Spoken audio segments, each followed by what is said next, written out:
चलो भाई, तो अभी जितने लोग क्लास में जुड़ गए सबको गुड मॉर्निंग। आज बातों में काफ़ी समय ख़राब कर लिया गया जो अच्छा नहीं है, बट ठीक है, अब क्लास शुरू करते हैं। चलो, तो सबसे पहले लेक्चर की कोडिंग करो, और कोडिंग आप लोगों के साथ ऑलरेडी हो ही गई है, तो एक बार फिर से मैं उस पर चर्चा कर लेता हूं, क्योंकि क्लास आज थोड़ी जल्दी शुरू हो गई थी, कई लोग लेट जुड़े होंगे। सबसे पहले तो ये बताओ, क्लियर दिख रहा है ना? क्योंकि आज इनिशियल टाइम है इस बोर्ड पर, तो हो सकता है कि कुछ लाइटिंग की समस्या या कहीं कुछ कैमरे की समस्या जाए, तो कुछ भी हो तो आप तुरंत कमेंट करो अगर कोई दिक्कत हो तो। ठीक है, चलो, तो ठीक है, तो कोई दिक्कत नहीं है। लेक्चर की कोडिंग करो। हम लोग पढ़ रहे हैं पारिस्थितिकी तंत्र, इकोसिस्टम। अरे मुझे नहीं देखना सर, आप दिखाई नहीं दे रहे हैं भैया, मुझे कम देखो, बोर्ड को देखो। ठीक है, मैं नहीं दिखाई दूं तब भी बोर्ड को देखो। पारिस्थितिकी तंत्र, इकोसिस्टम। और इकोसिस्टम में अब तक हमने लेक्चर 00 से लेकर लेक्चर 09 तक कर लिया है। मतलब लेक्चर 0 से लेक्चर 9 तक का लेक्चर कर लिया है। आज का लेक्चर होगा लेक्चर नंबर 10। और आज का मुद्दा क्या होगा, आज का एजेंडा क्या होगा? तो आज के एजेंडा में हम लोग मुख्य रूप से 3 बातें पढ़ने वाले हैं। वो 3 बातें क्या पढ़ने वाले हैं? तो पहला मुद्दा है पारितंत्र में ऊर्जा का प्रवाह, flow of energy in ecosystem. दूसरा मुद्दा, अच्छा, इसी में हमको 3 बातें पढ़नी है। पारितंत्र में ऊर्जा का प्रवाह जो टॉपिक है, इसमें 3 बातें पढ़ेंगे। एक तो पढ़ेंगे ऊष्मा गतिकी का प्रथम नियम, ये आप केमिस्ट्री में भी पढ़ते हैं। अगर आप रसायन विज्ञान 11th क्लास का पढ़ें तो 11th क्लास के रसायन विज्ञान के चैप्टर नंबर 6 में या 4 में है, आप देख लीजिएगा, चैप्टर नंबर 6 या 4 में 11th क्लास में है, और चैप्टर 6 में ही है।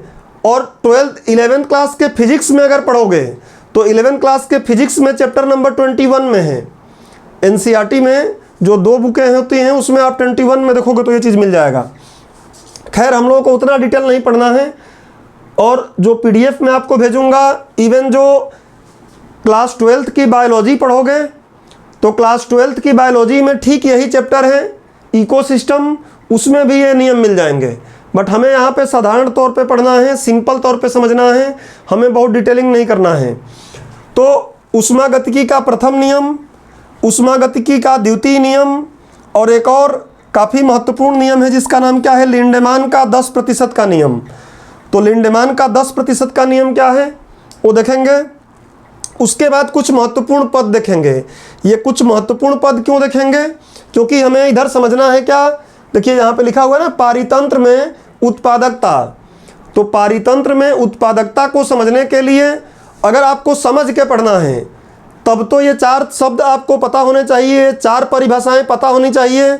और रटना अगर है तब तो वैसे भी रट सकते हैं। हमारा पूरा लक्ष्य रटाई पर नहीं है बल्कि समझाई पर है, और इसलिए हम लोग पहले 4 पद पढ़ेंगे। और वो 4 पद क्या रहेंगे? कुछ महत्वपूर्ण पद। दूसरा एजेंडा जैव संश्लेषण, इंग्लिश में बोलते हैं बायोसिंथेसिस। दूसरा है जैव अवनमन, बायोडिग्रेडेशन। और तीसरा है जैव भार, बायोवेट। जैव भार बार बार हम सुनेंगे। और उसके बाद है क्या, जैव द्रव्यमान, बायोमास। जब ये 4 बातें हम पढ़ लेंगे तब जाके आगे हम बहुत अच्छे से इस बात को समझने के लायक हो जाएंगे कि पारितंत्र में उत्पादकता क्या होती है, प्रोडक्टिविटी इन इकोसिस्टम क्या होता है। और प्रोडक्टिविटी इन इकोसिस्टम में अगर हम जाके देखेंगे तो एक प्राथमिक उत्पादकता होगी और एक द्वितीयक उत्पादकता होगी। क्या, अभी पढ़ाऊंगा तो क्लियर कट समझ में आ जाएगा। प्राथमिक उत्पादकता, द्वितीयक उत्पादकता। प्राथमिक उत्पादकता में 2 चीज़ें बनेंगी, एक जीपीपी, ग्रॉस प्राइमरी प्रोडक्टिविटी। और इकोनॉमिक्स भी पढ़े थे आप लोग, तो इकोनॉमिक्स में जाकर देखोगे तो इकोनॉमिक्स में भी जीडीपी है, वो जीपीपी नहीं है। उसमें जीडीपी है, जीएनपी है, क्लियर है ना? हाँ, तो यहाँ पे जीपीपी है, ग्रॉस प्राइमरी प्रोडक्टिविटी।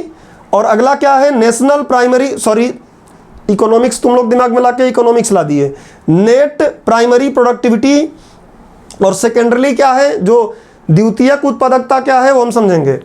यहाँ पे मैंने शॉर्ट में इसलिए आपको लिख दिया था, जो लोग लास्ट में जुड़े हैं उनके लिए स्पेशल मैंने ये बात फिर से एक बार रिपीट कर दिया कि एजेंडा उनको समझ में आ जाए, नहीं तो एजेंडा में लिखा कैसे है ये समझ में बात नहीं आएगी। तो अब क्लियर हो गया होगा कि आज पढ़ेंगे क्या। आज का लेक्चर में मुख्य रूप से 3 मुद्दे हैं और वो 3 मुद्दे जितने देर में कवर हो जाएं वो हम देखेंगे। पारिस्थितिकी तंत्र, लेक्चर 10 और क्या क्या पढ़ेंगे वो मैंने आपको समझा दिया। कई बार आपको स्क्रीनशॉट लेना होता है, खैर एप्लीकेशन तो स्क्रीनशॉट लेने के लिए इजाज़त देता नहीं है। अगर यूट्यूब वगैरह पे यही लेक्चर डाल दिए जाते हैं, कभी कुछ पार्ट जो डाले जाते हैं उसमें अगर किसी को लेना हो, अगर मान लीजिए ये यूट्यूब पे डल जाता है तो उसका स्क्रीनशॉट लेना हो तो आप ले सकते हैं स्क्रीनशॉट। खैर स्क्रीनशॉट लेना आप लोग एकदम अपने दिमाग से निकाल दो, स्क्रीनशॉट लेने से कुछ बात बनती नहीं है, आप साथ साथ लिखो, कोई दिक्कत नहीं है। चलो अब पढ़ते हैं, आगे की क्लास आज शुरू कर लेते हैं। सबसे पहले मैं आपको एक बार फिर से खाद्य श्रृंखला दिखा देता हूँ। ये देखिए बोर्ड पर खाद्य श्रृंखला है जो पहले आपको मैं पढ़ाया हूँ। अब यहाँ पर ये क्या है, डीकम्पोजर्स हैं, अपघटक हैं। हमने खाद्य श्रृंखला पढ़ा था, याद करो। कभी मेंस में लिखने को आ जाएगा कि चराई खाद्य श्रृंखला क्या है और अपरद खाद्य श्रृंखला क्या है। दोनों का डिटेलिंग मैंने पूरा लिखवाया था, आप उसका दोनों का आंसर एक बार फिर से अपने हिसाब से लिख के भेजिएगा। तो अपरद श्रृंखला क्या है, खाद्य श्रृंखला, और दूसरा क्या था, चराई खाद्य श्रृंखला। दोनों मैंने समझाया था, फिर यहाँ समझाने की ज़रूरत है नहीं। बस एक बार, क्योंकि इसका रेफरेंस लगेगा और इसलिए एक बार फिर से बता देता हूँ कि देखो अपघटक को एक बार भूल जाओ। सबसे पहले प्रोड्यूसर, ये ऐसे स्वपोषी जीव होते हैं जो अपना खाना खुद बनाते हैं, अपना भोजन स्वयं तैयार करते हैं, खनिज लवण, जल और सूर्य का प्रकाश लेते हैं, खुद खाना बनाते हैं। इसको प्राइमरी कंज्यूमर, प्राथमिक उपभोक्ता खाता है। प्राथमिक उपभोक्ता के बाद इसी को द्वितीयक उपभोक्ता, जिनको मांसाहारी बोलते हैं। ये तो शाकाहारी होते हैं बेचारे, घास फूस खा रहे हैं। ये शाकाहारी, मांसाहारी इसको खाते हैं। और मांसाहारी के बाद फिर तीसरा जो लेवल इसका होता है, ये और इससे बड़े मांसाहारी होते हैं जो इनको भी खा लेते हैं। और इसके ऊपर एक और मैंने आपको बताया था, चतुर्थ वाला, जो सबको खा लेते हैं, सर्वाहारी में आ जाते हैं। यही सेम टू सेम इधर लगा हुआ है, इसको भी देख सकते हैं, सेम वही बात है। यहाँ पर ये, यहाँ पे फिर प्रोड्यूसर ये दिखाई दे रहे हैं। उसके बाद प्राइमरी कंज्यूमर, फिर सेकेंडरी, सांप देखिए चूहे को खा जाएगा। बाद में जो टर्सरी है, तृतीयक है, उसमें चील क्या कर लेगा, सांप को खा जाएगा। और देखिए सूर्य के प्रकाश से ये क्या कर रहे हैं, अपना भोजन बना रहे हैं। ये जो तीर लगा है ना, इस तीर का मतलब अभी बाद में फिर लौट के आऊँगा तो मैं आपको समझाऊंगा, क्योंकि यहाँ पे लिखा है energy pyramid for a grassland, energy pyramid for a grassland ecosystem. तो ग्रासलैंड इकोसिस्टम पीछे हम पढ़ चुके हैं। उस ग्रासलैंड इकोसिस्टम में एनर्जी फ्लो कैसे होता है वो पिरामिड के रूप में हम देखेंगे। पिरामिड में आपको अगले लेक्चर में ठीक से समझाऊंगा। जब ये जैव भार समझ लोगे, जैव द्रव्यमान समझ लोगे, ऊर्जा समझ लोगे कि कैसे ऊर्जा का ट्रांसफर होता है, तो फिर इसी को पिरामिड बनाने के लिए एक विद्वान आएंगे, एल्टन मेयो। और एल्टन मेयो ने इसी को पिरामिड के रूप में दिखाया। अक्सर प्रीलिम्स में क्वेश्चन पूछे जाते हैं कि ऊर्जा का पिरामिड कैसा बनेगा, सीधा बनता है कि उल्टा बनता है, जैव भार का पिरामिड सीधा बनता है या उल्टा बनता है, या दोनों ही बन सकता है, जैव द्रव्यमान का पिरामिड उल्टा बनेगा या सीधा बनेगा या दोनों बन जाता है। तो ये सारी बातें हमको तब समझ में आएंगी जब आज का लेक्चर पूरा भली भांति हम समझ लें तब। तो ये वाला आप देख लीजिएगा, ये तो पहले भी आपको समझाया गया है। यही बात इधर पीछे जो लगाया गया है वही कुछ लोगों के दिमाग में वैसे तो पढ़ाया गया है, तो कोई दिक्कत होनी नहीं चाहिए। ये आ रहा होगा कि एक मिनट इसको हटा लिया जाए, ये क्या आ गया बीच में भाई। आज थोड़ा आप लोग इनिशियल टाइम है तो कई ऐसी चीज़ें होंगी जो परेशान करेंगी मुझे, तो हटाओ, इसको हटाओ। दिमाग में ये रखो कि डीकम्पोजर्स, जो डीकम्पोजर्स हैं, इसका मतलब क्या, तो ये क्या करेंगे, अगर ये मर गया तो इसको भी क्या करेंगे, इनके शरीर में जो कुछ भी जैविक पदार्थ पाए जा रहे हैं, कार्बनिक पदार्थ पाए जा रहे हैं, उनको सड़ा गला के फिर से क्या कर देंगे, मिट्टी में मिला देंगे। पौधे मरेंगे तो उनको भी कोई भी इसमें से जीव मरता है तो उसको ये क्या करेंगे, सड़ा गला के फिर से मिट्टी में मिला देते हैं, फिर से कार्बनिक, जिसको हम चक्रीकरण करके आगे टॉपिक भी पढ़ेंगे कि चक्रीकरण क्या होता है, साइकिल क्या होता है। ये बीच में क्या आ गया अभी कुछ समझ में मुझे नहीं आ रहा है, चलो कोई बात नहीं, आगे बढ़ जाते हैं हम लोग अगले।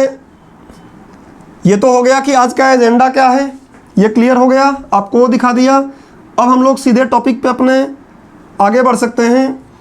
पहला टॉपिक क्या है, पारितंत्र में ऊर्जा का प्रवाह। येलो कलर हटा देते हैं भाई, रेड कलर लेकर आते हैं। रेड क्लियर है, बताना तुम लोग अगर दिक्कत हो तो।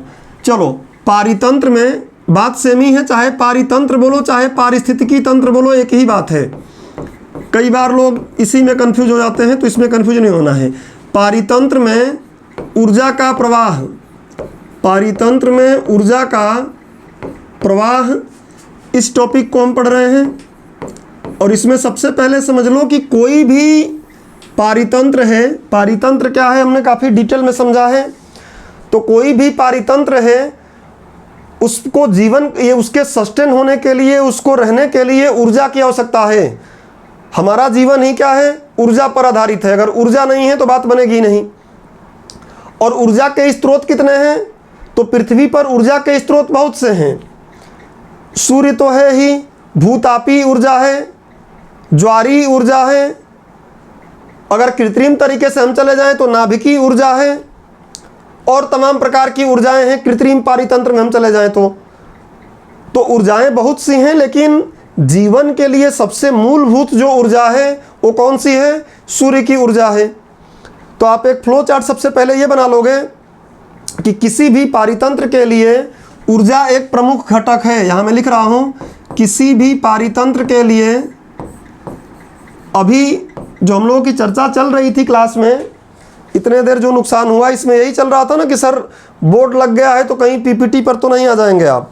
नहीं, पीपीटी पे नहीं, इस बोर्ड का लगने का मतलब सीधा आपका थोड़ा सहूलियत हो जाए, मुझे भी सहूलियत हो जाए कि कुछ पिक्चर देखना है, कुछ एनिमेशन देखना है। कुछ टॉपिक्स ऐसे होते हैं पढ़ाने के लिए जिसमें बार बार डायग्राम बनाने में काफ़ी दिक्कत होती है, तो डायग्राम से हम बच जाएंगे।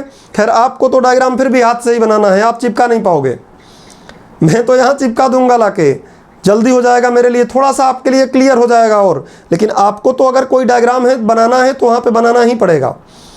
तो वो बातें हो गई थी, आगे चलते हैं। किसी भी पारितंत्र के लिए ऊर्जा एक प्रमुख घटक है। किसी भी पारितंत्र के लिए, बनाते रहो मेरे साथ, किसी भी पारितंत्र के लिए ऊर्जा एक प्रमुख घटक है। पीडीएफ जो भेजूंगा 12th क्लास का वो भी पढ़ना। ऊर्जा एक प्रमुख घटक है, इसलिए मैंने आपको बाद में जो घटक बताया था पारितंत्र के घटक, उस पारितंत्र के घटक में आपको याद होगा कि मैंने पारितंत्र के घटक में जैविक, अजैविक और एक ऊर्जा का भी घटक बना दिया था। इसीलिए क्योंकि ऊर्जा एक अलग से महत्वपूर्ण काफ़ी रोल अदा करता है पारितंत्र में, इसलिए ऊर्जा को एक अलग घटक मान लेते हैं। भले ही वो क्या है, अजैविक घटक है, लेकिन उसको हमने अलग से नाम दे दिया था कि 3 घटक पाए जाते हैं, जैविक, अजैविक और ऊर्जा घटक, इसीलिए बाद में बताया था इसको। तो किसी भी पारितंत्र के लिए ऊर्जा एक प्रमुख घटक है जो अलग अलग पारितंत्रों में अलग अलग प्रकार से या अलग अलग स्रोतों से प्राप्त होता है। तो यहाँ लिखोगे क्या, कलर थोड़ा बदलता हूँ, वाइट लेके आते हैं, तो क्या लिखोगे, जो अलग अलग पारितंत्रों में, लिखवाऊंगा भी मैं बट पहले समझ लो, जो अलग अलग, 2 बार यहाँ लिख दिया, अलग अलग पारितंत्रों में, जो अलग अलग पारितंत्रों में अलग अलग प्रकार से, अलग अलग प्रकार से, अलग अलग प्रकार से, अलग अलग स्रोतों से प्राप्त होते हैं, अलग अलग स्रोतों से प्राप्त होते हैं। कुछ लोग स्रोत बोलते हैं, स्रोत लिख लो, स्रोतों से प्राप्त होते हैं। इसका मतलब क्या हो सकता है कि अगर कहीं कोई रसायन पोषी जीव हैं तो रसायन पोषी जीव के लिए ऊर्जा का काम क्या हो जाएगा, प्रकाश की ऊर्जा की आवश्यकता नहीं है, बल्कि वो रसायन पोषी जीव तो रसायन से ही, जो पीछे मैंने पढ़ा दिया था आपको, तो रसायन पोषी जीव के लिए प्रकाश की जरूरत नहीं है। अलग अलग पारितंत्र में अलग अलग तरीके से ऊर्जा प्राप्त होगी। अब दिमाग में आपको ये रखना है कि ऊर्जा के स्रोत जो हैं मुख्य रूप से कौन कौन से हैं। अलग अलग प्रकार से प्राप्त होगा मतलब क्या, या तो भूतापीय ऊर्जा, भूगोल में आप पढ़ेंगे भूतापीय ऊर्जा, जियोथर्मल एनर्जी, इससे भी ऊर्जा मिल सकता है किसी पारितंत्र में। जैसे हमारा कृत्रिम पारितंत्र जो है, एक औद्योगिक पारितंत्र, इंदौर में पीथमपुरा क्या है या पीथमपुर क्या है, एक औद्योगिक एरिया है, तो हमने कृत्रिम रूप से वहाँ पारितंत्र बनाया हुआ है। उस पारितंत्र में किस प्रकार की ऊर्जा से वहाँ का संपादन हो रहा है उस पारितंत्र में, तो कृत्रिम ऊर्जा से, इलेक्ट्रिसिटी से वहाँ काम चल रहा है। हो सकता है कि सौर पैनल भी लगे हों, लेकिन मुख्य रूप से इलेक्ट्रिसिटी से वहाँ काम चल रहा है। तो कृत्रिम में तो अलग है, हम मुख्य रूप से यहाँ प्राकृतिक की बात कर रहे हैं। तो एक क्या हो गया, भूतापीय ऊर्जा, हो सकता है कि यही हो जाए, ज्वारीय ऊर्जा से भी कहीं काम चल जाए, लेकिन मुख्य रूप से क्या होता है, सूर्य की ऊर्जा, जिसको हम बोल सकते हैं सौरिक ऊर्जा इत्यादि। तो बहुत से ऊर्जा के रूप हैं और अलग अलग पारितंत्रों में अलग अलग तरीके से प्राप्त होंगे। अभी डायग्राम बना लो, बाद में बोल के लिखवा दूंगा 5-10 मिनट में। ये डायग्राम आपको फटाफट रिवीजन करने में काम आएंगे। क्लास में सुने हो तो रिवीजन करने में केवल देखोगे तो काम चल जाएगा। इसी बात को मैं बोल के लिखवा दूंगा। अब यहाँ पे फिर जस्ट क्या लिखोगे, परंतु पृथ्वी पर, इसी तीर से आगे निकाल के इधर लिखो, परंतु पृथ्वी पर जीवन के लिए, परंतु पृथ्वी पर जीवन के लिए सबसे महत्वपूर्ण ऊर्जा का स्रोत, सबसे महत्वपूर्ण ऊर्जा का स्रोत क्या है, सौर ऊर्जा है। वही सौरिक ऊर्जा, स्रोत यहां लिखता हूं, सौर ऊर्जा है।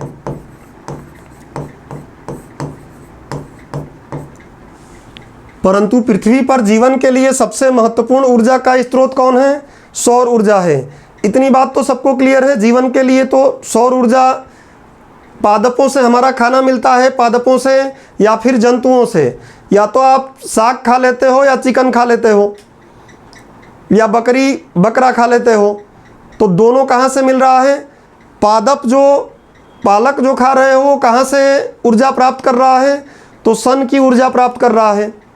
हालांकि आजकल कृत्रिम तरीके से भी हमने उनको प्रकाश देना शुरू कर दिया है, जो हम लोग तकनीक में पढ़ेंगे, टेक्नोलॉजी में।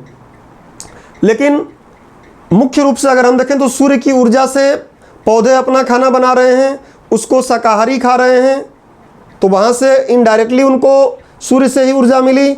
उसको मांसाहारी खा रहे हैं तो उनको भी इनडायरेक्टली ऊर्जा कहाँ से मिली, सूर्य से ही मिली। तो जीवन के लिए सबसे महत्वपूर्ण ऊर्जा क्या है, सूर्य की ही ऊर्जा है। अभी तक इसका कोई विकल्प इसको रिप्लेस कर दे कि सूर्य रहे नहीं तब भी हमारा काम चल जाए, ये संभव नहीं है। जिस दिन सूर्य खत्म, हालांकि अभी बहुत समय है, पीछे आप पढ़े होंगे कि अभी तो 4.5 बिलियन उसका उम्र हुआ है, अभी 5.6 या 5.5 के आसपास बचा हुआ है। खैर वो आगे की बात है, वहाँ देखेंगे। अब ये बात हो गया कि मुख्य रूप से सूर्य का ऊर्जा ही हमारे लिए क्या है, महत्वपूर्ण है। अब आप इसके जस्ट नीचे लिखोगे कि सौर ऊर्जा का प्रयोग करके पारितंत्र के जैविक घटक, इसके जस्ट नीचे ही लिखो, सौर ऊर्जा का प्रयोग करके। भाई ये सौर ऊर्जा का प्रयोग करके, आखिर में सौर ऊर्जा अगर महत्वपूर्ण है तो इसका होता क्या है, तो उसके जस्ट नीचे लिखो, सौर ऊर्जा का प्रयोग करके। मैं आप लोगों का चैट कंटिन्यूअस देख रहा हूँ, रिप्लाई या उस पर कमेंट तभी करेंगे जब काम का हो, तो अनावश्यक बात नहीं, जब क्वेश्चन पूछना है तभी। अब दिख रहा है तो फिर क्या, 4 लोग बोल रहे हैं क्लियर दिख रहा है, 1 बोल रहे हैं क्लियर नहीं दिख रहा है, तो आप थोड़ा सा अपने नेटवर्क को ठीक कर लीजिए, खिड़की वगैरह खोल लीजिए। सौर ऊर्जा का प्रयोग करके पारितंत्र के जैविक घटक, पारिस्थितिकी तंत्र या पारितंत्र एक ही बात है। पारितंत्र के जैविक घटक जो जिंदा हैं, सजीव हैं, उनको जैविक घटक क्या करते हैं? जैव भार का निर्माण करते हैं। यहाँ लिखेंगे जैव भार का निर्माण। देखो नया शब्द आ गया ना ये, और इसलिए मैंने इसको शामिल कर लिया है। पहले ही पीछे बताया कि इसको पढ़ेंगे, जैव भार नहीं पता रहेगा उत्पादकता समझ में नहीं आएगी। तो सौर ऊर्जा का प्रयोग करके पारितंत्र के जैविक घटक क्या करते हैं? जैव भार का निर्माण करते हैं। अपने अभी बताएंगे जैव भार क्या होता है। जैव भार जो अपने शरीर में पालक ने अपने शरीर में इकट्ठा कर लिया है ना, कार्बनिक पदार्थों को, अकार्बनिक पदार्थों को, वो उसका जैव भार हो गया है। देखेंगे ये भी एक जैव द्रव्यमान होता है, एक जैव भार होता है। और जो इकट्ठा कर लिया है वही तो अगले के लिए ज़रूरत पड़ रहा है ना, वही तो बकरी जाके उसी हिस्से को तो खा ले रही है, और फिर बकरी उसको अपने शरीर में इकट्ठा करके रखी हुई है कुछ हिस्सा, तो उसको कौन खा ले रहा है? जो मांसाहारी लोग हैं वो खा ले रहे हैं। तो इसी बात को बोला जा रहा है। जैव भार को मैं डिफाइन करूंगा अलग से, अभी बस इतना समझो कि सौर ऊर्जा का प्रयोग करके पारितंत्र के जैविक घटक जैव भार का निर्माण करते हैं। और जब जैव भार का ये निर्माण करते हैं तो क्या करते हैं? खाद्य श्रृंखला को आगे बढ़ाते हैं, निर्माण करते हैं तथा खाद्य श्रृंखला को आगे बढ़ाते हैं। खाद्य श्रृंखला पीछे पड़ चुके हैं कि खाद्य श्रृंखला रियल में नहीं होता है, खाद्य जाल होता है। रियल टर्म क्या होता है? खाद्य जाल। बट पढ़ने के लिए अक्सर हम श्रृंखला प्रयोग कर लेते हैं। तो खाद्य श्रृंखला को आगे बढ़ाते हैं। इतनी बात आपके दिमाग में होनी चाहिए, खाद्य श्रृंखला को आगे बढ़ाते हैं। 5 मिनट में इतनी बात एक बार रिवाइज कराता हूँ और फिर मिटाऊंगा नहीं, आगे बढ़ जाता हूँ, जिससे कि लास्ट में आपको दिखाने के लिए आसानी रहेगी। समझो क्या बताया कि किसी भी पारितंत्र में ऊर्जा क्या है? अत्यंत महत्वपूर्ण घटक है। और हर एक पारितंत्र में जो ऊर्जा होती है अलग अलग प्रकार से, अलग अलग स्रोतों से प्राप्त हो सकती है। वो आगे हम देखेंगे भी, क्लियर होगा।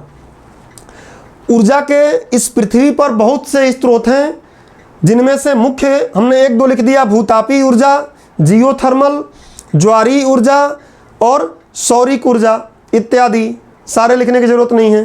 फिर आगे आगे हम क्या कि परंतु पृथ्वी पर जीवन के लिए सबसे महत्वपूर्ण ऊर्जा का स्रोत कौन है? सौर ऊर्जा ही है।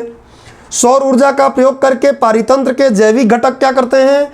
जैव भार का निर्माण करते हैं। और जैव भार का निर्माण जब करते हैं तभी खाद्य श्रृंखला आगे बढ़ती है। जैव भार के जगह पे आप चाहो तो अपने कॉपी में ऐसे क्वेश्चन मार्क लगा लो, आज के ही लेक्चर में आगे मिल जाएगा। वैसे अभी सिंपल आपको मैं बता दे रहा हूँ कि जैसे मान लो हम ही अपने शरीर में तमाम प्रकार की चीज़ें, जो कुछ भी खाना खा के क्या कर रहे हैं, उस खाने से कुछ श्वसन में, अपने कार्य में भी पढ़ा रहा हूँ तो ऊर्जा निकाल रहा हूँ, कुछ उत्सर्जन में निकल जाती हैं चीज़ें, और बाकी सारी चीज़ें क्या हैं? शरीर में अस्थि, मांस, मज्जा जो बायो में पढ़े हैं आप, बन रहा है, वो इकट्ठा हो गया है। अब जो इकट्ठा हुआ हिस्सा ही इमेजिन कर लो कि कभी शेर किसी व्यक्ति को खा लिया, तो शेर के लिए तो वो खाना हो गया। तो हमने क्या कर लिया? आहार श्रृंखला को आगे बढ़ा दिया। आप चिकन को खा लेते हैं तो चिकन भी तो कुछ खाया हुआ है, उसने उस चीज़ को खाकर आहार श्रृंखला को आगे बढ़ा दिया। तो वही बात बोला जा रहा है कि जैव भार का निर्माण करते हैं जैविक घटक, और फिर वो जैविक घटक क्या करते हैं? आहार श्रृंखला को आगे बढ़ाते हैं। अगर ऐसा न हो तो एक पारितंत्र चल ही नहीं पाएगा, क्योंकि भोजन के माध्यम से ऊर्जा का ट्रांसफर होगा इसमें। केवल सूर्य, ऐसा नहीं कि हम सूर्य के धूप में जाके, जैसे हम इंसान हैं, सूर्य के धूप में जाके मस्त 1 घंटे बैठ गए, बोल दिए कि पेट भर गया। हमारे शरीर में थोड़ी नहीं क्लोरोफिल है, हम थोड़ी नहीं खनिज लवण और पानी लेकर खाना बना सकते हैं। हम बहुत कर सकते हैं। तो सूर्य के धूप में बैठ गए, तो जो पढ़ाया था मैं आप लोगों को बायो वाले लेक्चर में, कुछ लोगों का नहीं भी हुआ है इसमें, कि हमारे शरीर में स्टीरोल, वसा का एक प्रकार स्टीरोल, जिसका एक रूप होता है कोलेस्ट्रॉल, अर्गोस्टेरॉल, वही सूर्य के यूवी रेज से या सूर्य के रेज से अभिक्रिया करके क्या कर देता है? विटामिन डी बना देता है। इतना ही करेगा। वो विटामिन डी बनने के लिए वसा चाहिए। विटामिन डी बनने के लिए आपके चमड़ी के नीचे जो स्टीरोल है, कोलेस्ट्रॉल या स्टीरोल, कोलेस्ट्रॉल रूप होता है स्टीरोल का ही, तो स्टीरोल नामक वसा होनी चाहिए, तभी विटामिन डी बनेगा। पेट थोड़ी नहीं भरेगा। लेकिन पेड़ पौधे सूर्य के प्रकाश से पानी और खनिज लेकर अपना खाना बना लेते हैं। अपने शरीर में जैव भार पैदा किए, उस जैव भार को आगे कोई जीव खाया, फिर आगे कोई जीव खाया, आगे कोई जीव खाया, तो उस खाद्य के माध्यम से, खाद्य श्रृंखला के माध्यम से ही क्या होता है, ऊर्जा का प्रवाह होगा। तो हम देखेंगे आगे। अभी इतनी बात क्लियर हो गई। अब हम लोग इसको फिर से मैं आपको एक बार दिखा दूंगा। अभी आगे बढ़ते हैं। आपकी कॉपी में भी इतना आ गया होगा। Next page. अब इतनी बात अगर आपको समझ में आ गई तो सबसे पहले आपके दिमाग में एक बात आ रही है कि सर ऊर्जा का स्थानांतरण आप जो ऊपर बोले हैं कि पारितंत्र में ऊर्जा का प्रवाह, अगर उसका डेफिनेशन हमको परिभाषा देना होगा तो क्या देंगे? तो अब उसकी परिभाषा ज़्यादा अच्छा समझ पाओगे। तो अब उसके जस्ट नीचे लिखो। आपका तो कंटिन्यू चलेगा, मेरा पेज खत्म हो गया, आपका भी खत्म हो गया, तो अगले पेज पे ऐसे ही एरो लगा के लिखिए। क्या लिखेंगे? किसी पारितंत्र में निम्न पोषण स्तर से, परिभाषा अगर आपको देना है तो लिखेंगे किसी भी पारितंत्र में, या किसी पारितंत्र में भी नहीं लगाना है तब भी चल जाएगा, किसी पारितंत्र में ऊर्जा का, या ऐसे बोलो किसी पारितंत्र में निम्न पोषण स्तर से, ऐसे लिख लो, निम्न पोषण स्तर से, निम्न पोषण स्तर से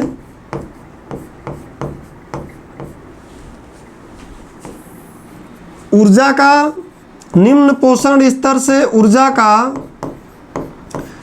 उच्च पोषण स्तर में, उच्च पोषण स्तर में प्रवाहित होना ही क्या है? प्रवाहित होना ही क्या कहलाता है? या स्थानांतरित लिखो, ज़्यादा बढ़िया रहेगा। स्थानांतरित होना ही, स्थानांतरित होना ही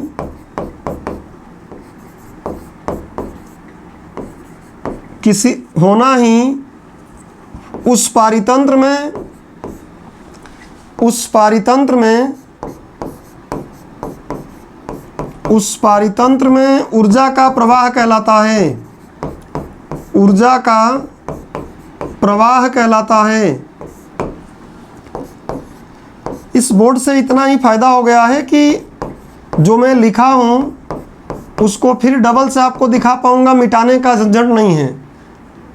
पीपीटी रेयर केस में जहाँ एकदम कुछ ज़रूरत रहेगा वहीं लगाएंगे, ऐसे नहीं लगाएंगे। तो कोई पूछेगा कि पारितंत्र में ऊर्जा का प्रवाह जो हेडिंग है हमारा पहला, उसका परिभाषा क्या होगा? तो उसके लिए पहले हमने बेसिक समझा, और अब परिभाषा क्या हमने समझ लिया कि किसी पारितंत्र में निम्न पोषण स्तर से। इसलिए मैंने आपको फिर से एक बार वो डायग्राम दिखाता हूँ, हालांकि अब तक कई बार आप समझ चुके हैं। देखिए निम्न पोषण स्तर से, ये हट ही नहीं रहा है नालायक। देखो निम्न पोषण स्तर से, ये निम्न पोषण स्तर है, जैसे जैसे ऊपर जाओगे उच्च पोषण स्तर आ जाएगा। आगे हम जीव संख्या का पिरामिड देखेंगे, उसमें भी समझ में आ जाएगा। ऐसे ही देखो, ये निम्न पोषण स्तर है, उच्च पोषण स्तर में तो ऊर्जा का प्रवाह, इसको ये खाएगा, कुछ ऊर्जा इसमें जाएगी, फिर ये इसको खाएगा, फिर इसको खाएगा। तो एकदम सिंपल परिभाषा है। स्थानांतरण, एक जगह से दूसरे जगह तक जाना ही क्या कहलाता है? स्थानांतरण, ट्रांसफर। तो परिभाषा क्या हो गया? फिर से मिला लो परिभाषा को। ये परिभाषा देखो, किसी भी पारितंत्र में निम्न पोषण स्तर से ऊर्जा का उच्च पोषण स्तर में स्थानांतरित होना ही उस पारितंत्र में ऊर्जा का प्रवाह कहलाता है। उस पारितंत्र में लगाना जरूरी है, हर पारितंत्र में अलग अलग होगा ना। तो उस पारितंत्र में, जैसे में तालाब का पारितंत्र है, उष्णकटिबंधीय वनों का पारितंत्र है, मैंग्रोव का पारितंत्र है जो पीछे हमने पढ़ा है, स्थलीय पारितंत्र है, जलीय पारितंत्र है। किस प्रकार का पारितंत्र ले रहे हैं, उस पारितंत्र का क्या कहलाएगा? ऊर्जा फ्लो कहलाएगा। अब इतनी बात अगर आपको समझ में आ गया है तो अब हमारा आगे थोड़ी सी कहानी चलेगी कि ये कैसे बनता है।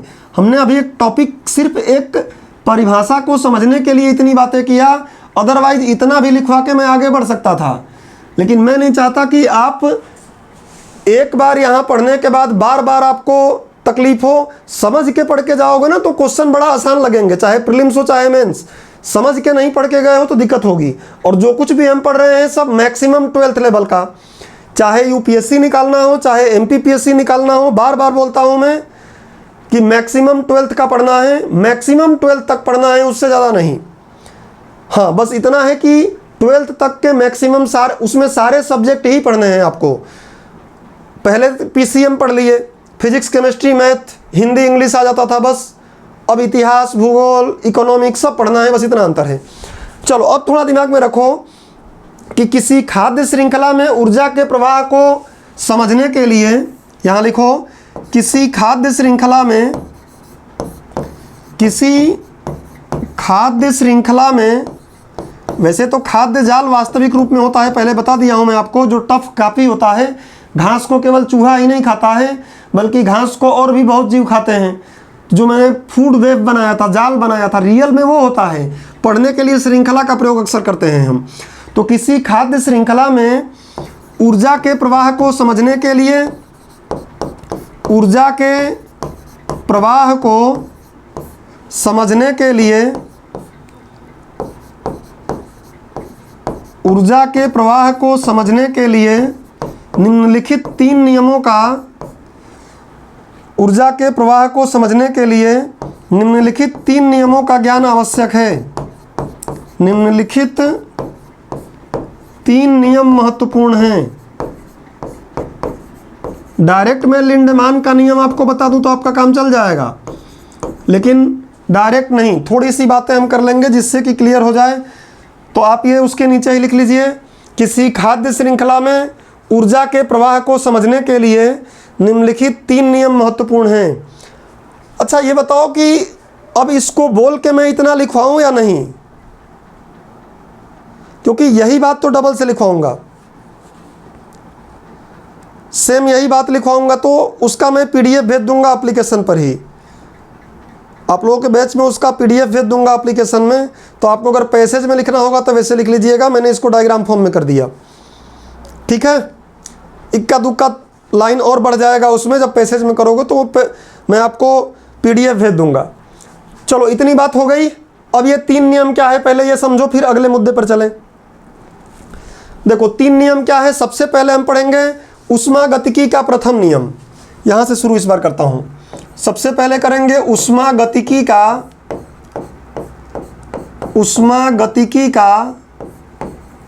प्रथम नियम। ऊष्मागतिकी का प्रथम नियम। अब आपके दिमाग में फर्स्ट लॉ ऑफ थर्मोडायनामिक्स, मैं पहले ही बोला कि ऊष्मागतिकी का प्रथम नियम का मतलब क्या, कि ये आपको 11th क्लास में 2 जगह पढ़े हैं अगर जो साइंस पढ़े होंगे।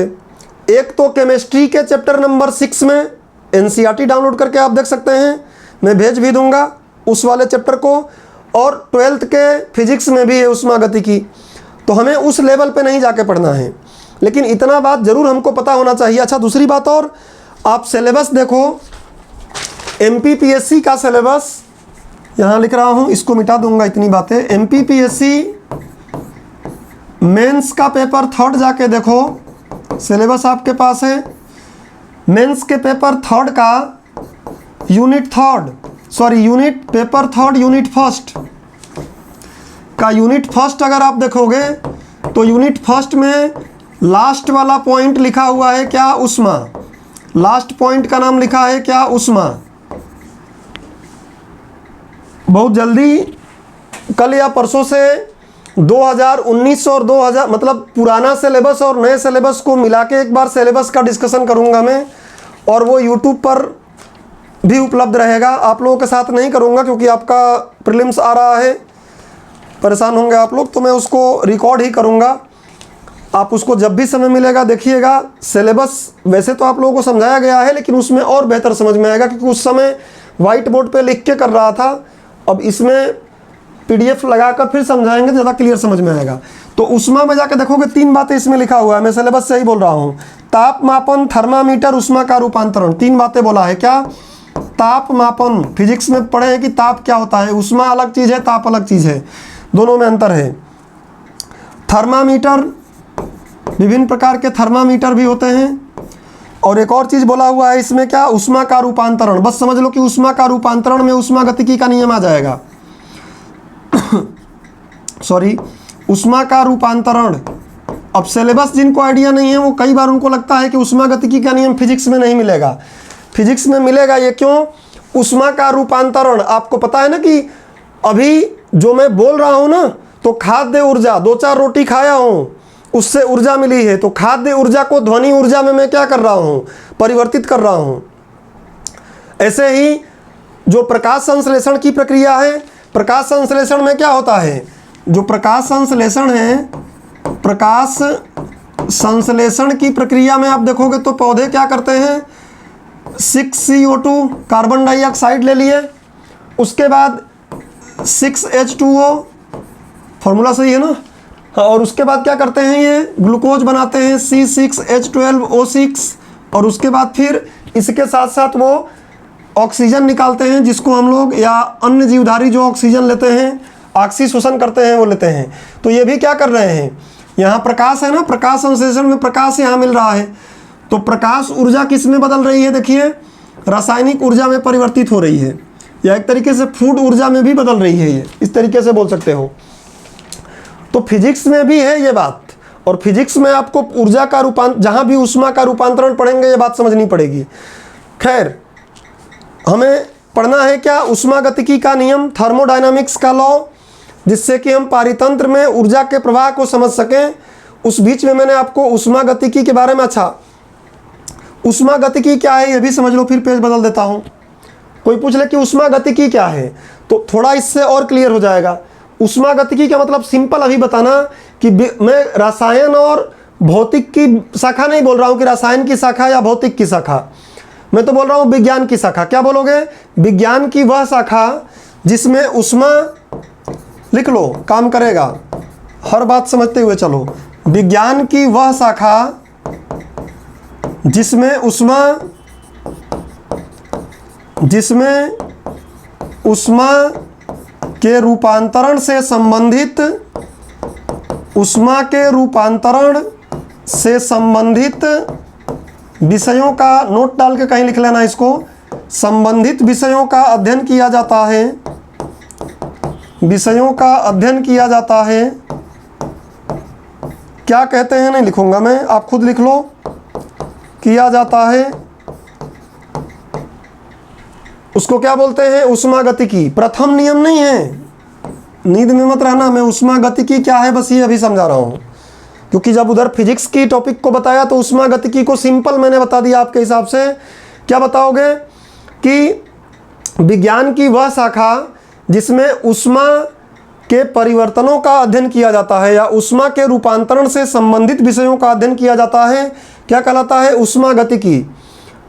अब ऊष्मागतिकी में हमको इतनी बात, अच्छा ऊष्मा क्या है ये भी समझ लो, इतनी बात समझ गए तो ऊष्मा क्या है मन में आ रहा होगा। तो हमको पता है ऊष्मा क्या है, ऊर्जा का एक रूप है।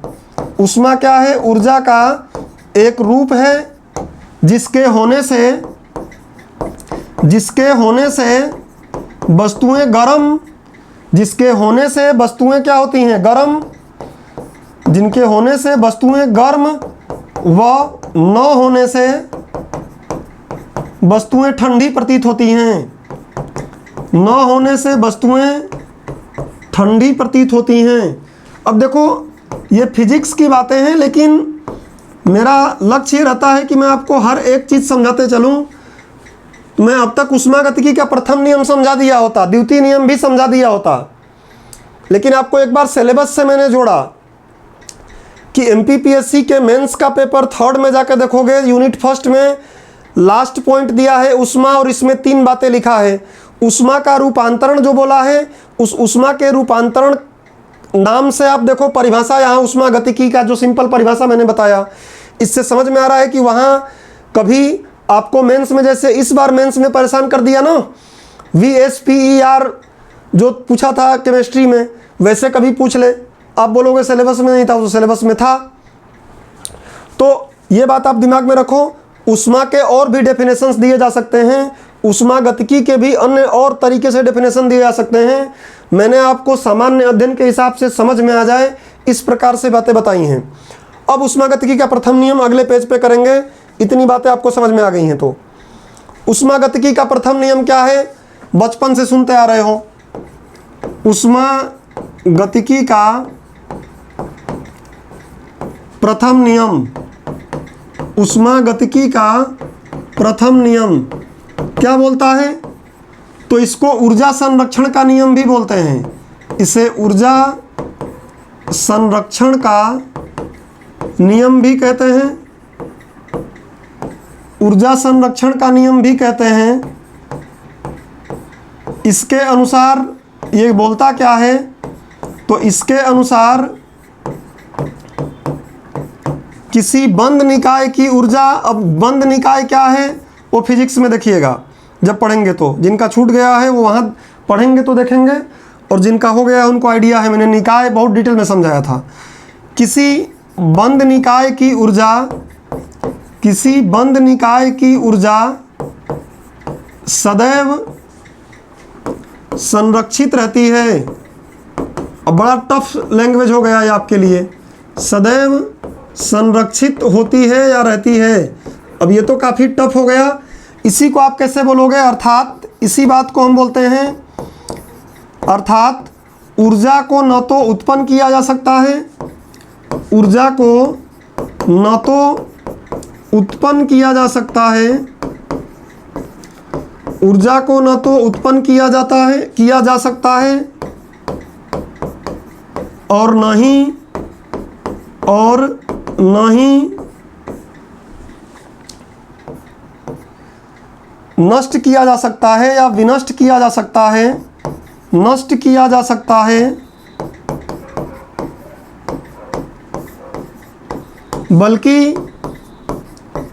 बल्कि ऊर्जा को एक रूप से, केवल एक रूप से दूसरे रूप में, एक रूप से दूसरे रूप में परिवर्तित किया जा सकता है, एक रूप से दूसरे रूप में परिवर्तित किया जा सकता है। बड़ा सिंपल सी बात है, शुरू से ही सुनते आ रहे हैं आप। ऐसे ही फिजिक्स में द्रव्यमान संरक्षण का सिद्धांत पढ़ते हैं, संवेग संरक्षण का सिद्धांत पढ़ते हैं, बहुत सी चीज़ें पढ़ते हैं। इसका मतलब क्या है? इसका मतलब ये है कि हमारा जो ब्रह्मांड है ना, यूनिवर्स, इसलिए जब शुरुआत करता हूँ तो मैं ब्रह्मांड की ज़रूर बात करता हूँ। जो हमारा यूनिवर्स है, ब्रह्मांड है, ये एक बंद निकाय है। हमारा ब्रह्मांड एक बंद निकाय है, और इस बंद निकाय की जो भी ऊर्जा है वो न तो नष्ट होती है और न ही उत्पन्न होती है, बल्कि सिर्फ क्या होती है, एक रूप से दूसरे रूप में परिवर्तित हो जाती है। अभी हमने 2-4 रोटी खाया, खाद्य ऊर्जा हमारे शरीर में मिल गई, और उस खाद्य ऊर्जा को मैं आप लोगों को पढ़ाकर बोल कर क्या कर दे रहा हूँ, ध्वनि ऊर्जा में परिवर्तित कर रहा हूँ। उसके साथ साथ मैं पढ़ाते समय हाथ भी चला रहा हूँ, थोड़ा टहल भी रहा हूँ, तो गति में आ रहा हूँ, तो गतिज ऊर्जा में भी उसको क्या कर रहा हूँ, परिवर्तित कर रहा हूँ। इसका मतलब ऊर्जा नष्ट नहीं हो रही है।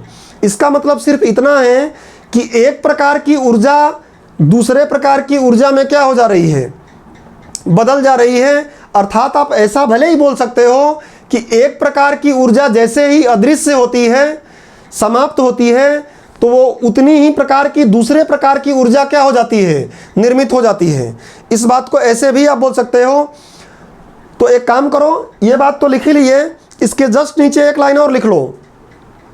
लिखो, ऊष्मागतिकी का प्रथम नियम, क्योंकि मुझे फिर पेज बदलना पड़ेगा।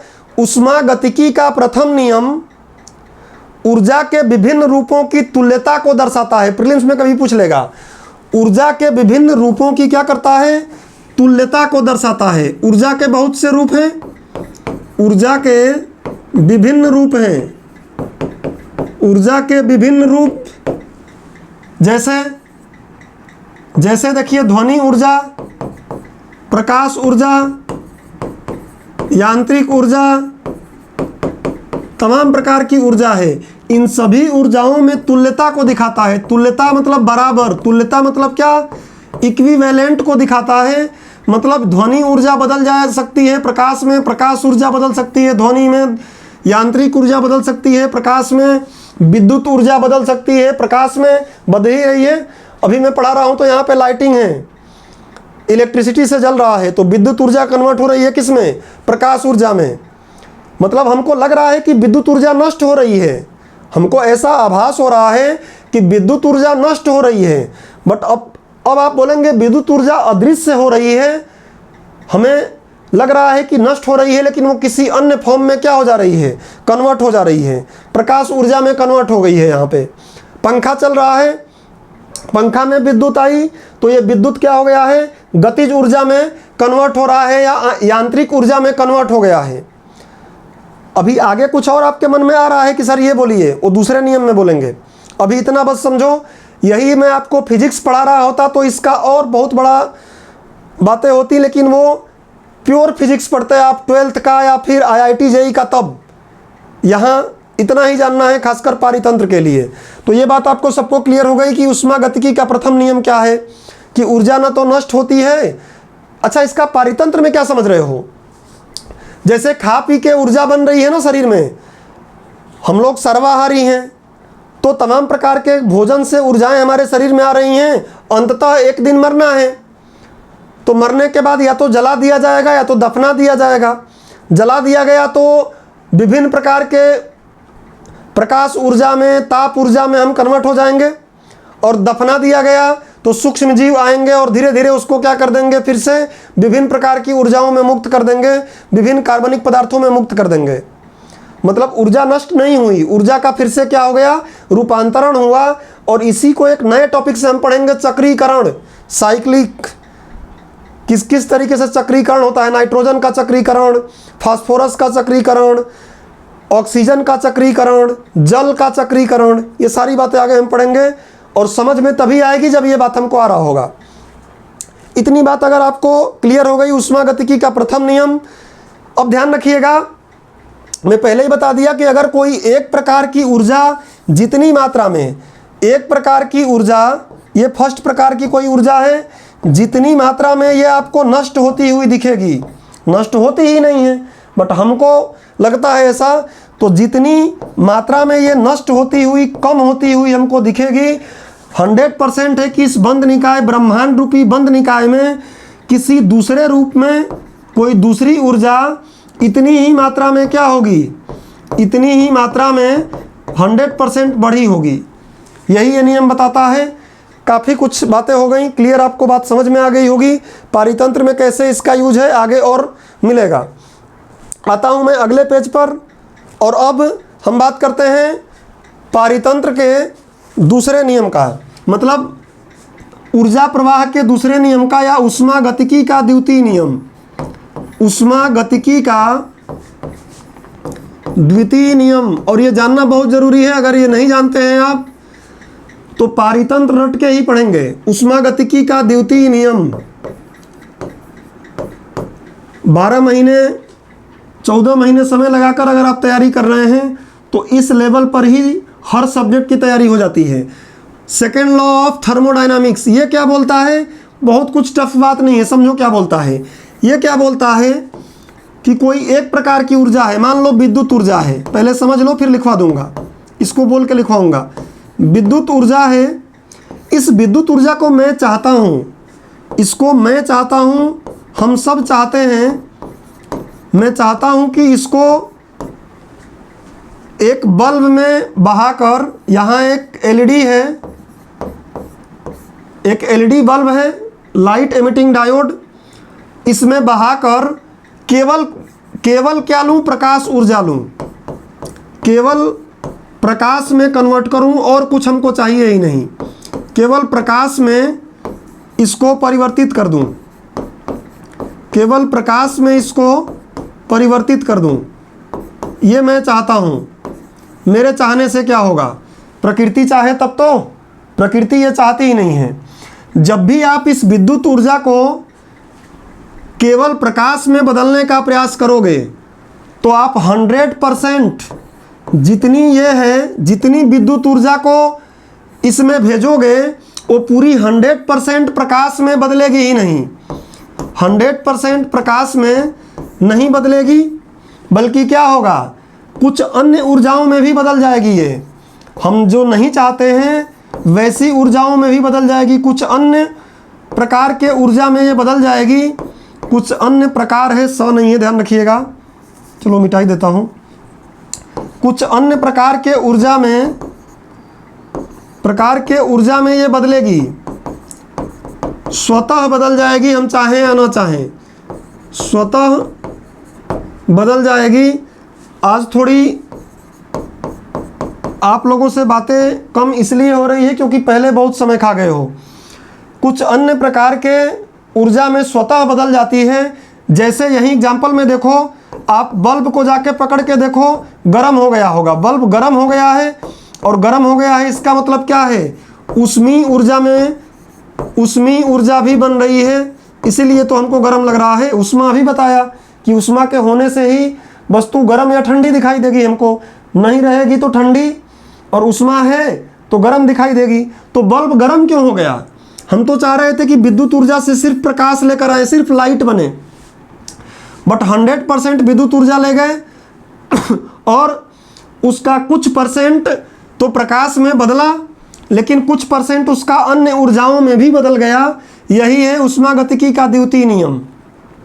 ऊष्मागतिकी का द्वितीय नियम क्या बोलता है कि जब हम एक प्रकार की ऊर्जा को किसी दूसरे प्रकार की ऊर्जा में परिवर्तित करने का प्रयास करते हैं या परिवर्तित करते हैं, तो पहली ऊर्जा केवल दूसरे प्रकार की या वांछित ऊर्जा जिसमें हम चाहते हैं उसी में नहीं बदलती है, बल्कि वह कुछ अन्य प्रकार की ऊर्जाओं में भी बदल जाती है, अर्थात कुछ अन्य ऊर्जाओं में वो विनष्ट हो जाती है।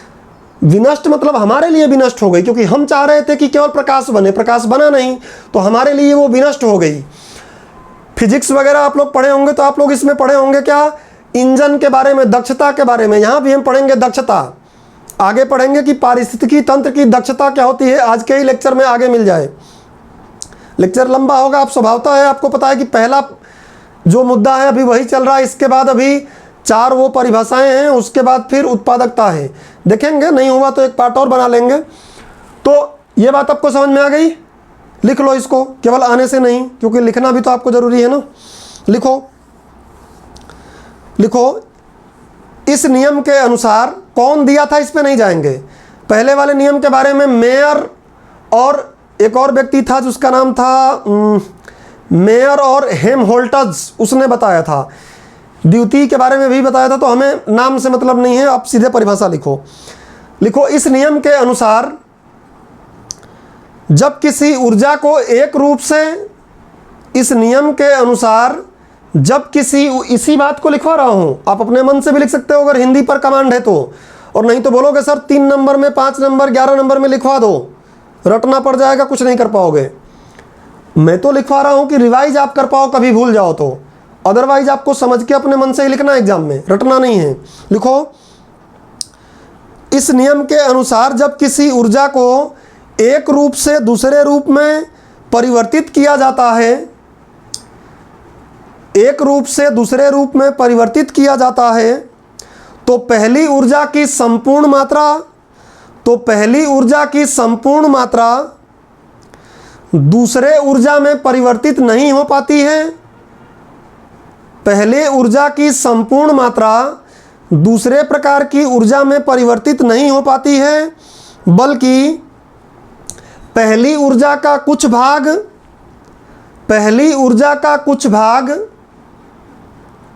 अवांछनीय ऊर्जा में बदलकर नष्ट, क्षय या ह्रास हो जाता है।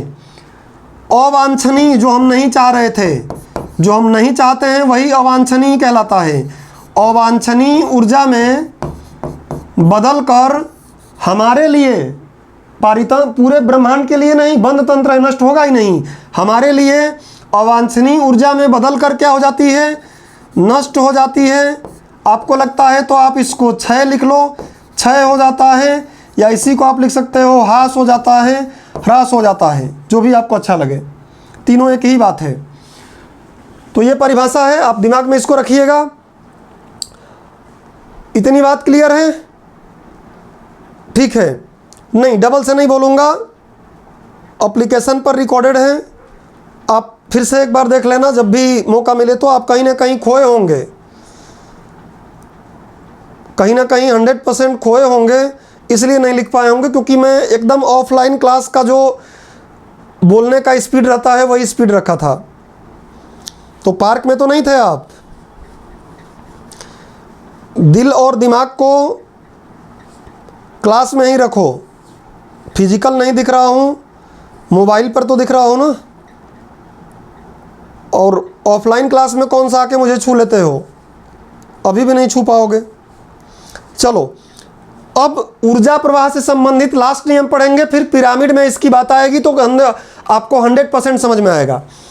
अगले पेज पर चलता हूँ और आपको बताता हूँ, जब ये दो बातें समझ में आ गई तो एक भाई थे, इनका नाम था रेमंड लिंडमान, कुछ लोग लिंडमैन बोलते हैं। अब हम लोग इंडियन हैं, इंग्लिश को टॉप लेवल पे बोलते हैं। अरे टॉप लेवल, तो हम अपने मन से इंग्लिश का प्रोनाउंसिएशन कुछ भी बना देते हैं, उच्चारण। तो अब उसका प्रोनाउंसिएशन कुछ किताबों में लिंडमैन लिखा हुआ है, कुछ किताबों में लिंडमान लिखा हुआ है। मैं तो मान ही लिखूंगा, मान ठीक लगता है। तो लिंडमान का नियम, लिंडमान, रेमंड लिंडमान नाम का व्यक्ति था, इसके मन में लड्डू फूटा जब ये दो नियम पढ़ लिया उसने देखा कि मान लो ये पालक है, मैं यहाँ पे पालक को ऐसे ही बनाऊंगा, ये पालक है और ये बकरी है। अब मत बोलना सर बकरी और पालक एक ही जैसे कैसे, समझने से मतलब है। तो पालक ने क्या किया है कि सूर्य से प्रकाश लिया, पालक ने सूर्य से प्रकाश लिया, मृदा से, मिट्टी से खनिज लवण लिया, मिट्टी से खनिज लवण और पानी लिया, प्लस जल लिया, पानी लिया, और प्रकाश संश्लेषण से अपना खाना बनाया। खाना बनाने के बाद अब उस खाना का कुछ भाग, ध्यान रखना, उस खाना का कुछ भाग तो ये अपने लिए यूज कर लेगी, पालक कर लेगा या कर लेगी जो आपको अच्छा लगे। कुछ भाग अपने लिए यूज कर लिया और बाकी भाग बच गया इसके शरीर में, तो इसने इकट्ठा कर लिया। इकट्ठा किया तो ये अपने लिए, इसलिए नहीं किया है कि बाकी कोई खा ले, बट हमारा जीवन चक्र ही ऐसा चलता है। बकरी घूमते हुए आई और पालक को खा गई, और मैं ये मान लेता हूँ कि जो इकट्ठा हुआ हिस्सा था ना, मैं ये मान लेता हूँ कि जो इकट्ठा वाला हिस्सा था वो 100% था, अपने मन से हमने मान लिया। आगे जैव भार, जैव द्रव्यमान पढ़ाऊंगा तो और क्लियर हो जाएगा।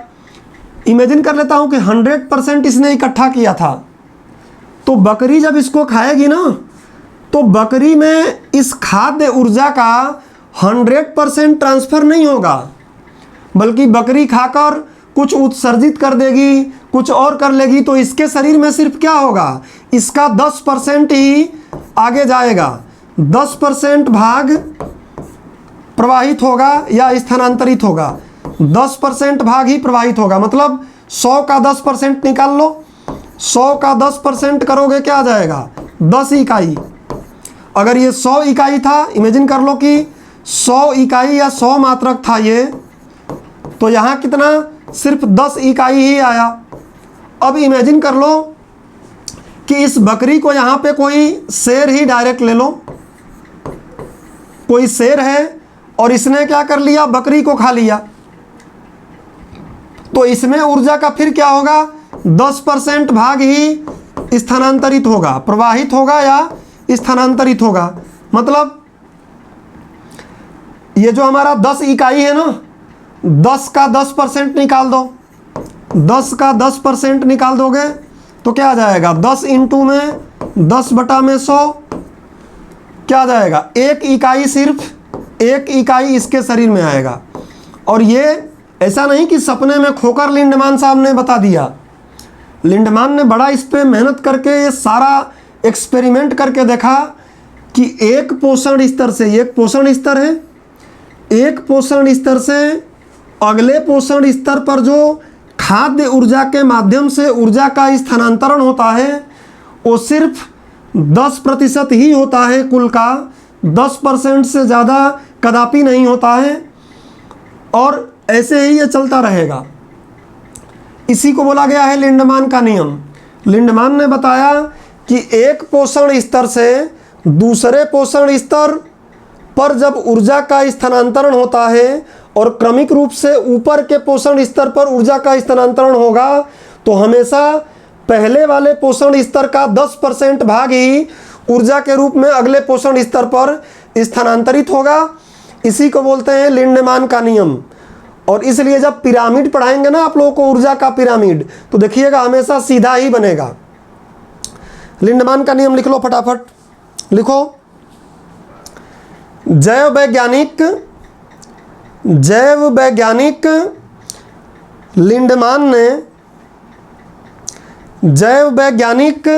लिंडमान ने किसी पारितंत्र में खाद्य जाल या आहार श्रृंखला के माध्यम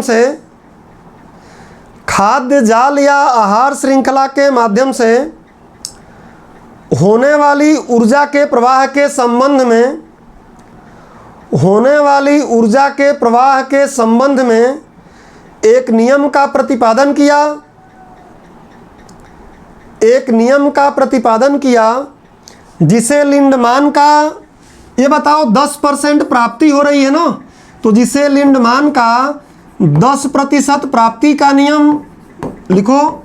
जिसे लिंडमान का 10% प्राप्ति का नियम, 10% गेन लॉ, 10% प्राप्ति का नियम, या 90% क्या हो जा रहा है, हानि हो जा रहा है। 90% किसी अन्य ऊर्जा में परिवर्तित हो जा रहा है, उत्सर्जन में निकल जाता होगा, किसी अन्य रूप में चला जाता होगा, तो क्या 90% ह्रास का नियम कहा जाता है, 90% क्षय का नियम कहा जाता है, या ह्रास का नियम कहा जाता है। तो केवल लिंडमान का नियम बोलेगा तब तो बड़ा खुश रहोगे, ये नाम बोल देगा तो बोलोगे पढ़ाया नहीं। इसलिए लिख लो, जिसे लिंडमान का 10% प्राप्ति का नियम या 90% ह्रास का नियम कहा जाता है। Full stop, line change. इस नियम के अनुसार, यही बात जो समझाया हूँ, इस नियम के अनुसार प्रत्येक पोषण स्तर से